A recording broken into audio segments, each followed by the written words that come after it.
Okay, the Detroit Lions get a victory, and I think there was one very obvious standout performer on the defensive side, and that was safety Kerby Joseph, who had a breakout game for the Detroit Lions. Man, this was exciting to watch. And you saw at Illinois that he was a ball hawk. You saw that he was a playmaker, but you also saw that he was raw. He didn't have a ton going perfect for him.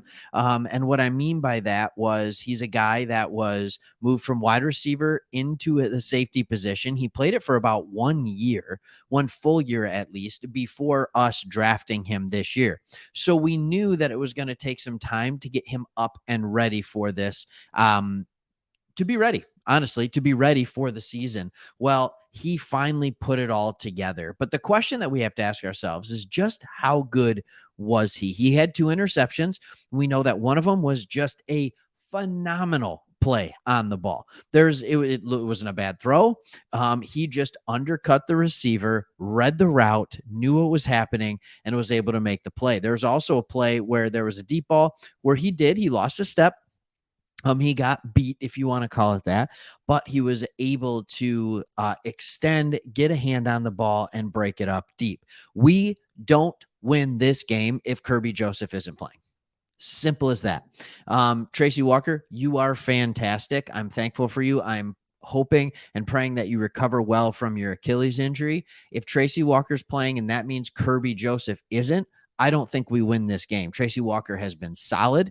He has proven that he can be solid. However, he is not a ball hawk. He is not a playmaker in that way. So the question we have to ask ourselves is just how good was Kerby Joseph? Because it can be easy to say, oh, well, he had 2 interceptions and a pass breakup, right? So he must have been pretty good. Well, how does he grade out? And I think that's one of those things that I want to look at. So here you have Kerby Joseph.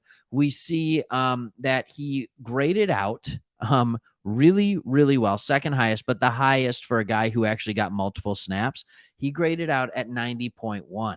And the thing is he graded out well across the board. His run defense was almost a 70. That is phenomenal for him.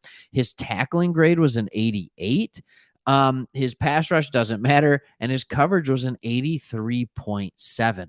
So let's dive a little bit deeper into Kerby Joseph and see what it is. And here's the things that I am looking for.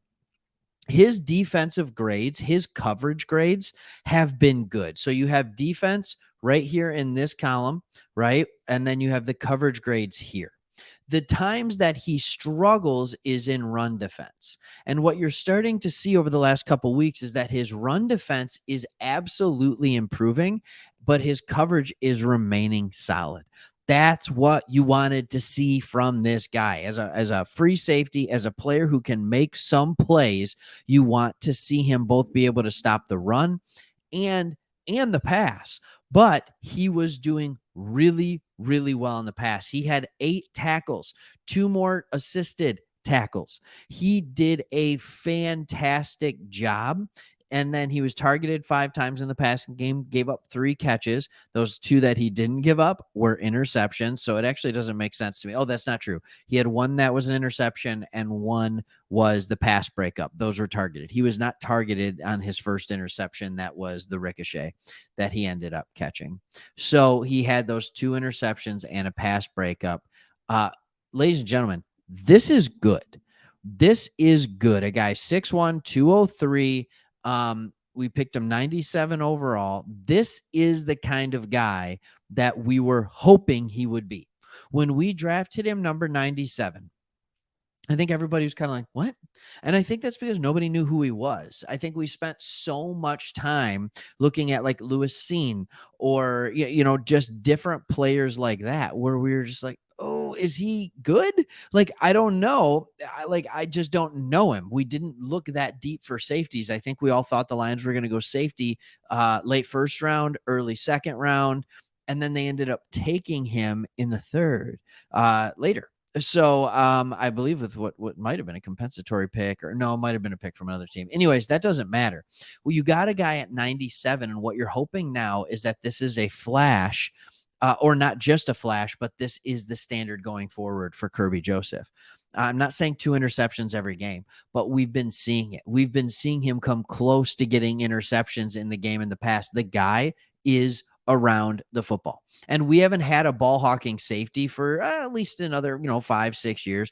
Glover Quinn was absolutely a ball hawking safety. He was very, very good at it. And I know there are others that I'm sure I'm not thinking of, but it is really nice to have that in your back end. Cornerbacks are good. It's hard a lot of times for corners to get consistent interception year in, year out, year in, year out, year in, year out. You can be a lockdown corner, but getting those heavy interceptions can be difficult. It's nice to also have a safety that can do that. So I am really excited. I think the sky's the limit for this guy. I hope you're excited about him as well. Let's hope he gets healthy and that there's no injury that's too bad from that collision with Okuda. But overall, I think this is something to be very excited about as a Lions fan. I think Okuda at corner, you have a guy who is locked in now. It's like, yep, he is a starting caliber cornerback. And even he, when he didn't have a great day necessarily yesterday, I think even when he didn't have a great day, and we can see how wrong I am here. I still think he graded out decent. He graded out in the high 60s. So the defense overall, if Okuda graded out at a 68.1, that would have been like third last week, maybe second. But this week, the defense played considerably better. Considerably better. So you're seeing that. So you have Okuda. Now you have him locked in as one of the corners. You have Kerby Joseph locked in as one of the safeties. And quite frankly, if Elliott stays healthy, he can continue to play that. You hope Tracy Walker gets healthy in the future. So you're starting to see this secondary hopefully have guys that are good enough to say, okay, that's a guy of the future. Jeff Okuda, you are a guy for the future. Kerby Joseph, you are a future starter for us and our playmaker. That's what we want to see. There are other guys who played well. We're going to talk about a couple of them in other videos, but I just wanted to take some time to talk about how well I thought Kerby Joseph played for this Detroit Lions team in this game, in this victory over the Packers. Hope you enjoyed the video. Hit the subscribe button below if you haven't already. And just know we love having you as part of this community, and we'll talk to you later.